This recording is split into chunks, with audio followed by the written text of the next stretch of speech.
Shalom. Before I start, I want to give all honors and glories and praises to Yahweh, Bahashem Yahawashi, Bahashem Mahabakakodash, Yahweh, which is the one true name of the Heavenly Father, Yahawashi, who the world eagerly calls Jesus Christ, but his one true name is Yahawashi. Double honors to the elders and apostles of Great Millstone, who will well teach well, because those are the men who I learned this truth from through the Spirit and power of Yahweh, Bahashem Yahawashi. Peace, blessings, salutations to the hopeful elect. And shalom to you, sincere brothers scattered abroad, pushing forth this word in truth and sincerity. I am the brother Mashiach Arazakah from the Servants of Yahweh Yahweh Shai Camp, Las Vegas, Nevada branch. And pretty much in this lesson, it's going to be titled as Genesis 49 Breakdown. And Lord willing, this lesson is edifying.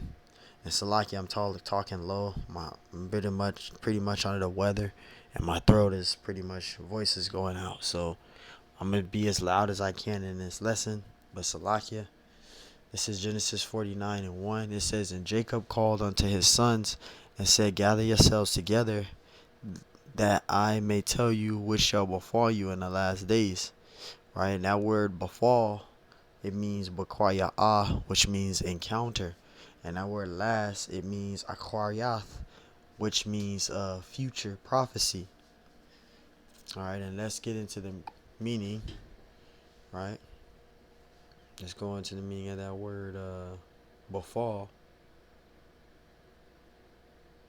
See? And it's H7222, which is encounter. Befall means to encounter. When you go into mean that word last, it goes into arayath, aharayath, which means what? After past, in, event, later time, prophetic, future time. See, it means future event, future time. And we've been in the last days since the Messiah stepped on the scene. This is Genesis 49 and 1. And Jacob called unto his sons and said, Gather yourselves together, that I may tell you that which shall befall you in the last days. And we've been in the last days since the Messiah stepped on the scene. And we can prove that in Hebrews 1 and 2. It says, Hath in these last days spoken unto us by his Son, whom he have appointed heir of all things, by whom also he made the worlds. See, so we've been in the last days since the Messiah stepped foot on the scene. So we've been in the last days. We've been in the last days since the Messiah first stepped foot on the scene. When the Messiah first stepped foot on the scene, that was the beginning of the last days. Verse 2, it says, Gather yourselves together, and hear ye, sons of Jacob, and hearken unto Israel your father. Verse 3, it says, Reuben, thou art my firstborn, my might, and the beginning of my strength, the excellency of dignity, and the excellency of power. It says, unstable as water, but thou shalt not excel, because thou wentest up to thy father's bed. It says, Then defilest thou it, he went up to my couch. Reuben is the so-called Seminole Indians today. That's the tribe of Reuben. And Reuben was the only Native American tribe that wasn't defeated by the U.S. troops. All you got to do, usually I'll go and do that, but it'll take more time in this video, just so I'm making it a quick hit. Go into Seminole Wars. You had the first Seminole Wars. You had the first Seminole Wars, the second Seminole Wars, and the third Seminole Wars. The first Seminole Wars was by General Andrew Jackson, which they tried to go in there, and the Seminole War took place in northern Florida, where they went over there and they tried to conquer, and they couldn't conquer because the Seminole Indians, they were in the swampy areas. So it's hard to navigate and locate where these particular people were. So the Seminole Indians, they knew the swamps very well because they grew up in those areas. So they knew those rounds. They knew where to go. They know the locations, etc. The Seminole Indians, they lived there their whole entire lives. So they knew the area pretty well. But you had those U.S. troops, they tried to go in there, and they didn't know the area well. So they got, what's the word? It's pretty much, I'll say, surrounded, but it's another word, ambushed. And they tried to go to war, they lost, and they came back again and they lost. So they, after so many times, they just said, "Forget it. We just gonna leave them alone." But Reuben is the so-called Seminole Indians today. That's the tribe of Reuben today. And it says, verse 4, "Unstable as water, thou shalt not excel, because thou wentest up to thy father's bed, thou defilest thou it. He went up to my couch." And pretty much Reuben, he slept with his father's concubine. And I believe that's in Genesis, is it 33 and 20? Let me see. It might be, bear with me, brothers.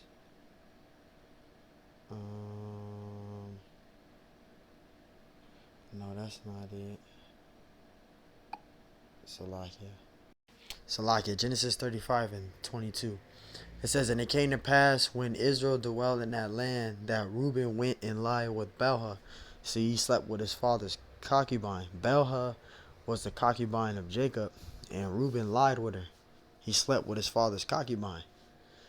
It says, "And it came to pass, when Israel dwelt in that land, that Reuben went and lay with Bilhah, his father's concubine, and Israel heard it. Now the sons of Jacob were 12." So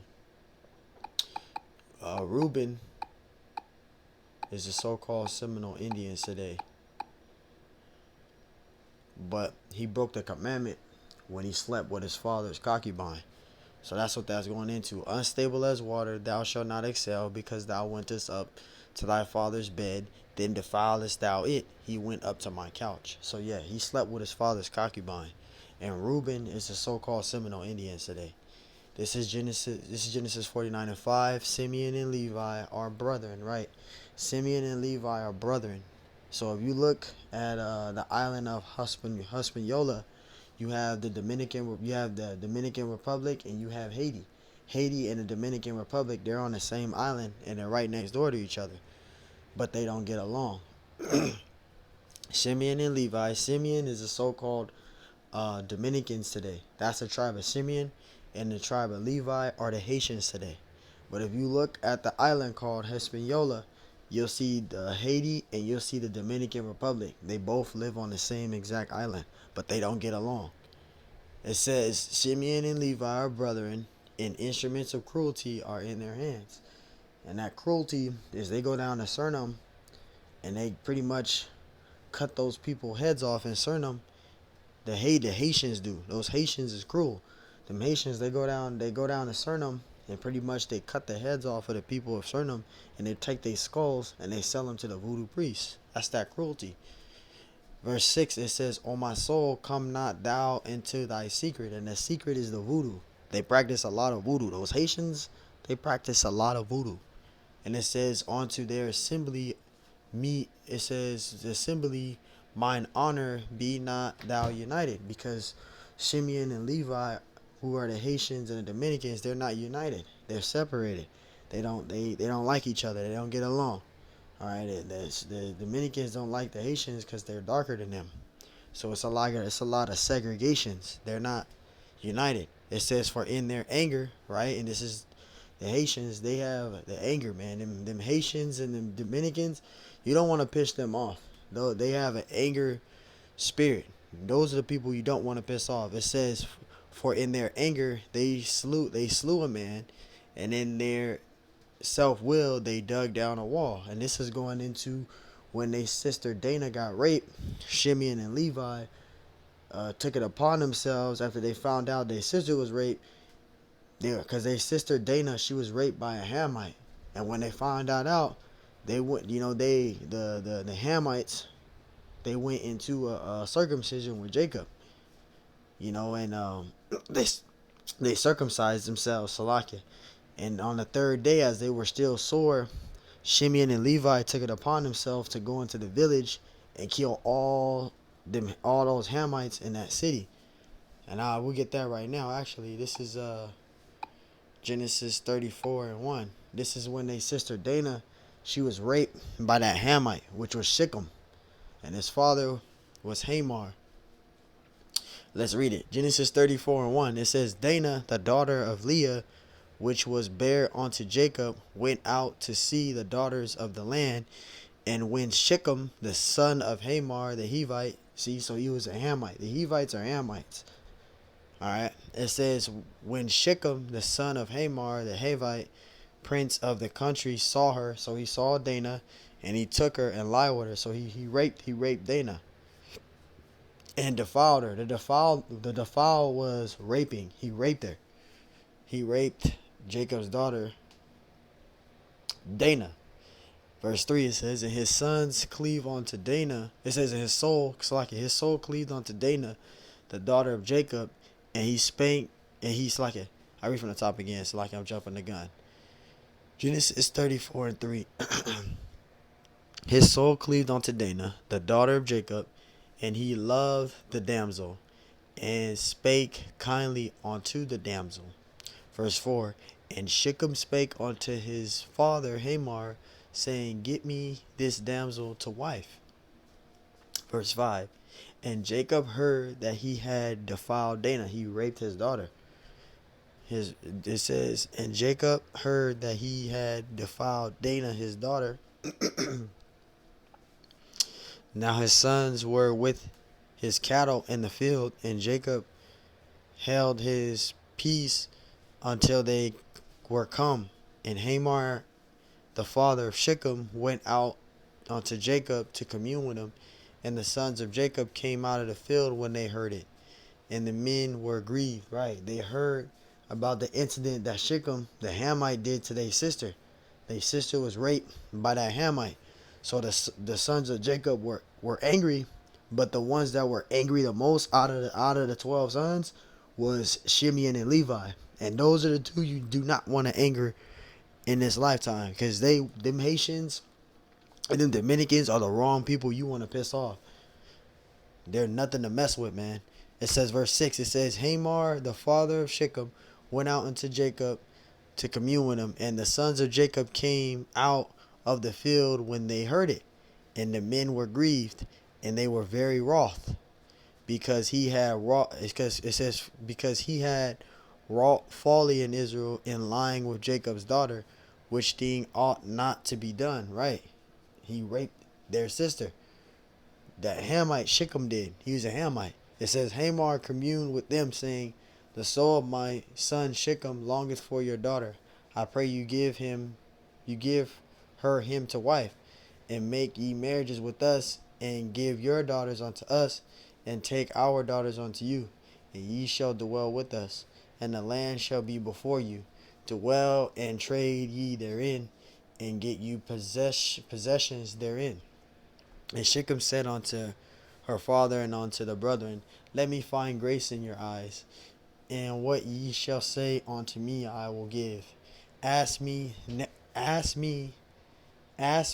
never so much drawn a gift, and I will give according as ye shall say unto me. But give me the damsel to wife. Verse 13, and the sons of Jacob answered Shechem and Hamor his father deceitfully, and said, because he had defiled Dinah their sister. And they said unto them, we cannot do this thing to give our sister to one that is uncircumcised. He was a heathen. It says, for that were a reproach unto us. Verse 15, but in this will he consent unto you, if ye will be as we be, that every male of you be circumcised. So they did a circumcision bond. And as they did the circumcision bond, this is the part that we're coming into, Shimei and Levi is going to take it upon themselves to go into the city and kill everyone in the city. We get into that part right now. Verse 16, then will he give our daughters to you, and we will take your daughters to us, and will dwell with you, and we will become one people. Verse 17, but if ye will not hearken, Salakia, beloved brothers, but if ye will not hearken unto us to be circumcised, then will we take our daughters, and we will be gone. And their words pleased Hamor and Shechem, Hamor's son. And the young men deferred not to do the thing, because he had delight in Jacob's daughter. And he was more honorable than all of the house of his fathers. And Hamor and Shechem his son came unto the gate of their city, and communed with the men of their city, saying, verse 21, these men are peaceable with us, therefore let them dwell in the land and trade therein. For the land, behold, it is large enough for them. Let us take their daughters to us for wives, and let us give them our daughters. You see? So this is when they did that circumcision thing, right? Verse 22, only herein will the men consent unto us for to dwell with us, to be one flesh, to be one people, if every male among us be circumcised as they are circumcised. Verse 23, shall not their cattle and their substance and every beast of theirs be ours? Only let us consent unto them, and they will dwell with us. Verse 24, and unto Hamor and unto Shechem his son hearken all that went out of the gate of his city, and every male was circumcised, all that went out of the gate of his city. Verse 25, and it came to pass on the third day. Now this is the part. This is the part where Shimeon and Levi are going to take it upon themselves, and they're going to go in the city, and they're going to kill all the people in the village. And it came to pass on the third day when they were sore, because Shechem and everyone in the city, all the males in the city, they just got the circumcision, so they were so sore. They were still sore. It says, and it came to pass on the third day when they were sore, that two of the sons of Jacob, Shimeon and Levi, Dana's brethren, took each man his sword, and came upon the city boldly, and slew all the males. And they slew Hamor and Shechem his son with the edge of the sword, and took Dana out of Shechem's house, and went out. The sons of Jacob came upon the slain, and spoiled the city, because they had defiled their sister. See, so Shechem was a Hamite. He was killed. So when you go into the scriptures where it says they slew a man and dug down a wall, this is what it's going into. So you had Shimeon and Levi. They were still fucking pissed off about this incident with their sister being raped by that Hamite. So they took it upon themselves to go into the city and kill all the males in the city, and then took the children and the wives of the males that they slew. They took captive those women. So they took captive those women. They took hold on the women. They took those women captive as well. It's going to talk about that. Verse 26, and they slew Hamor and Shechem his son with the edge of the sword, and took Dana out of Shechem's house, and went out. It says the sons of Jacob came upon the slain, and spoiled the city, because they had defiled their sister. They took their sheep and their oxen and their asses, and that which was in the city, and what which was in the field. Verse 29, and all their wrath, all their wealth, and all their little ones, and their wives took they captive, and spoiled even all that was in the house. See that? So they took, after they killed all the males in that city, they took the little ones, which is the children, and they took the women. They took the women's in that city, the wives in that city, and took them captive. That's what Shimeon and Levi did. Verse 30, and Jacob said unto Shimeon and Levi, ye have troubled me to make me to stink among the inhabitations of the lands, among the Canaanites. See, those are Hamites, and the Perizzites, right? And I, being few in number, they shall gather themselves together against me and slay me. This is what Jacob believed. And I shall be destroyed, I and my house. And they said, should he deal with our sister as with harlots? So there you go. So when we read Genesis 49, let's go back to Genesis 49 and go to, here it is right here, verse 6. It says, O my soul, come not thou into their secret. The secret is the voodoo, because them Haitians practice a lot of voodoo. It says, unto their assembly my honor. It says, be not thou united. Shimeon and Levi are not united. They don't like each other. They don't get along. It says, for in their anger, this is where it is, for in their anger they slew a man, and in their self-will they dug down a wall. That's what that's going into. Shimei and Levi going into the city of the Hivites and killing all the males in that city, and killing Shechem and his father, because Shechem was a Hamite. So pretty much that slew a man and dug down a wall. That's going into, because that Hamite raped Dana, their sister. So that's pretty much what that's going into. So Shimeon is the so-called Dominicans, and the Levi is the Haitians today. That's the tribe of Levi, and that's the tribe of Shimeon. It says, cursed be their anger. See, they had a spirit of anger. Those are the people you don't want to piss off. For it was fierce in their wrath, for it was cruel. I will divide them in Jacob and scatter them in Israel. So Shimeon and Levi live on the same island, which is Hispaniola, but they don't get along. They're not united. They don't get along. They don't like each other. So, till the Lord come back or whatever, things will go back into proper order. But Shimeon and Levi, they don't get along. They don't like each other. And Shimeon is the Dominicans today, and Levi is the Haitians today. Verse 8, it says, Judah, thou art he whom thy brethren shall praise. Judah is the so-called Negroes today. That's the tribe of Judah. Alright, it says, Judah, thou art he whom thy brethren shall praise. Everyone imitates Judah pretty much. Everybody mimics Judah. Everyone be like Judah. Judah is the so-called Negroes today. Regardless if you look at them in basketball, you look at them in rapping, you look at them in, Judah is the so-called Negroes, aka African Americans. That's the tribe of Judah. Everyone tries to mimic Judah, the fashion, the dress styles, etc.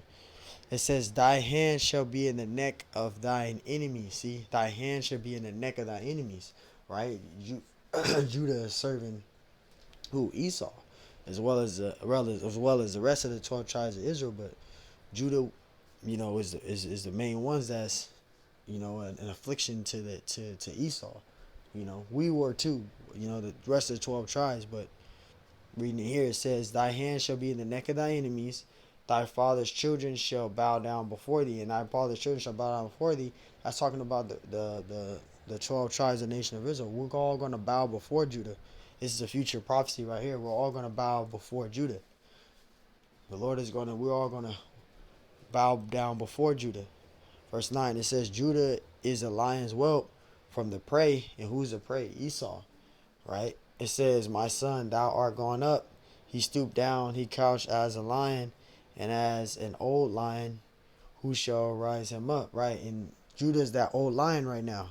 He's getting killed left and right, but the Lord's going to make him that young lion again. And it says, who shall rise him up? Yahweh Shemashai is going to rise up Judah. And when Judah rises up, then all the other tribes are going to rise up. You're going to have Judah rise up, then Ephraim rise up. All the other tribes are going to rise up. And I believe that goes into, what the precept is that? Zechariah, I think it's 9 and 13. Zechariah 9 and 13, it says, when I have bent Judah for me, filed the bow with Ephraim, see, and arise up thy sons, O Zion, against thy sons, O Greece, and made thee as the sword of a mighty man. See, so once Judah rises up, then Ephraim's going to rise up. And once Ephraim rises up, and all the other tribes are going to follow after Ephraim. So when you go back to Genesis 49, Yahweh Shemashai is going to rise up Judah. Verse 10, it says, the scepter shall not depart from Judah, nor a lawgiver from between his feet until Shiloh comes. Shiloh is talking about Yahweh Shai. That's who Shiloh is. It says, and unto him shall the gathering of the people be, right? Because Yahweh Shai is going to gather his people. He's going to gather the 12 tribes of the nation of Israel. They're going to be gathered under Yahweh Shai. Verse 11, binding his fowl onto the vine, and his ass's colt onto the choice vine.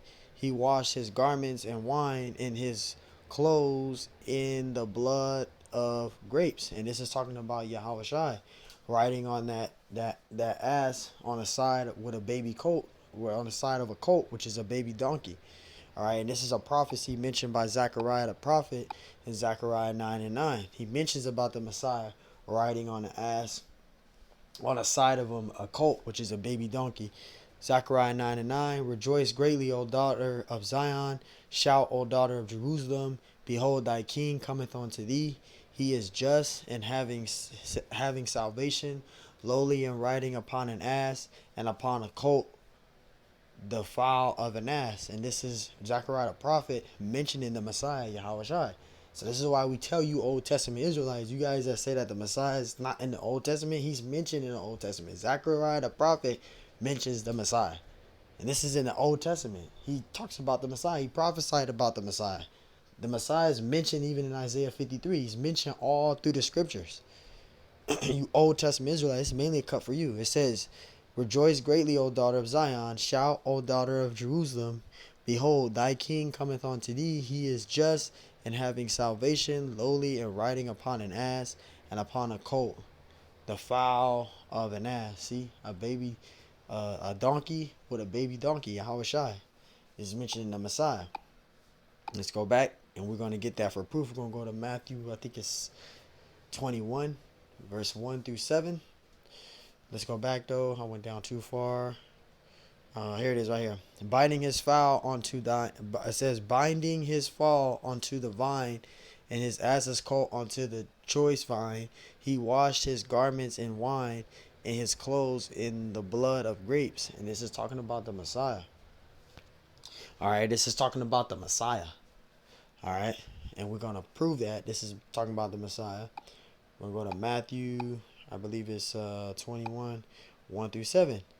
And this is when he sends out two of his disciples to go gather for him the ass and the colt, which is a baby donkey. The ass is a donkey and a colt is a baby donkey. He sends out two of his disciples to go and unloosen the donkey and the baby donkey for him. This is Matthew 21 and 1.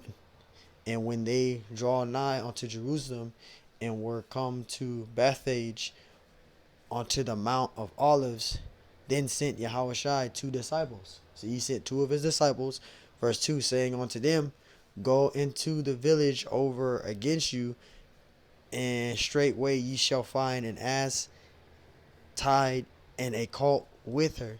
It says, loose them and bring them unto me. Verse 3, and if any man say aught unto you, ye shall say, the Lord have need of them.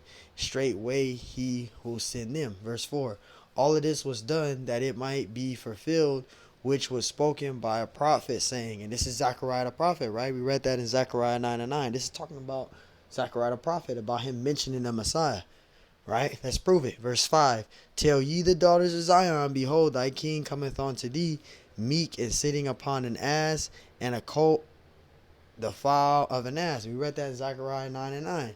That was a prophecy given by Zechariah the prophet talking about the Messiah. So that's what that's talking about right there. See, so this is a cut to you Old Testament Israelites when y'all say that the Messiah is not mentioned in the Old Testament. He don't come to the New Testament. You're going off. Because Zechariah the prophet talked about the Messiah. This is a prophecy given by Zechariah the prophet right here. It says, and all this was done that it might be fulfilled, which was spoken by the prophet, saying, verse 5, tell ye the daughter of Zion, behold, thy king cometh unto thee, meek and sitting upon an ass, and a colt, the foal of an ass. So there you go. A baby donkey, man. All right, the donkey and a baby donkey. Right? It's talking about the Messiah. Verse 6, and the disciples went and did as Yahushua commanded them. Verse 7, and he brought the ass, which is a donkey, and the colt, which is a baby donkey, and put on them their clothes, and they set him thereon. So there you go. So that's talking about the Messiah. Right there, that's all talking about Yahushua right there. Yep, that's all talking about the Messiah right there. Genesis 49 and 12, it says his eyes was red with wine. Right, the Messiah drank a lot of wine. He was a wine bibber. And if you don't know what wine bibber is, look it up. Put in wine bibber. It's a person that's an alcoholic, a person that drinks a lot of wine. The Messiah drank a lot of wine. Yes, he did. It says his eyes shall be red with wine, and his teeth white with milk. Now the teeth white with milk is not talking about his actual teeth. That's talking about the scriptures, the sincere milk of the word. which we're going to get out in First Peter. I believe it's 2:2. Yep, First Peter 2:2. It says, "As newborn babes desire the sincere milk of the word." There you go. So where it says his teeth white as milk, that's talking about the word. Yahweh Shai is the word. The word is of Yahweh Shai. So that sincere milk of the word, that's what that means. Is teeth white with milk. It's talking about the word, the truth, this gospel, that ye may grow thereby. So there you go. That's what that's talking about. And let me see. Yeah, I stop at Issachar. I stop at Issachar. I just wanted to do a lesson in. This is Genesis 49:13. It says, "Zebulun shall dwell in the haven of the sea, and he shall be for an haven of ships." And Zebulun is the Panamanians and Guatemalans, right? And when it says, that's who Zebulun is, the Panamanians and Guatemalans is Zebulun, all right? The Panama. And when it says, "Zebulun shall dwell at the haven of the sea, and he shall be for a haven of ships," that's talking about the Panama Canal, because you got ships and boats that go through there with cargoes and stuff like that, and they go through the Panama Canal to make shortcuts to get to their destinations and stuff like that. So you have the Panama Canal, which the other ships go through for cargoes and other stuff like that. They take that shortcut way to go through that. That's talking about the Panama Canal. And it says, "And his border shall be unto Zidon." So Zebulun is the Panamanians and Guatemalans. Verse 14, it says, "Issachar is a strong as coaching down between two burdens," right? Southern and northern of North America. South and North America. That's the two burdens, because that's where they dwell from. This southern, how you say it? North America and South America to North America. They're between the two. They're between the two. It says Issachar is a strong ass couching down between two burdens, right? South America, North America.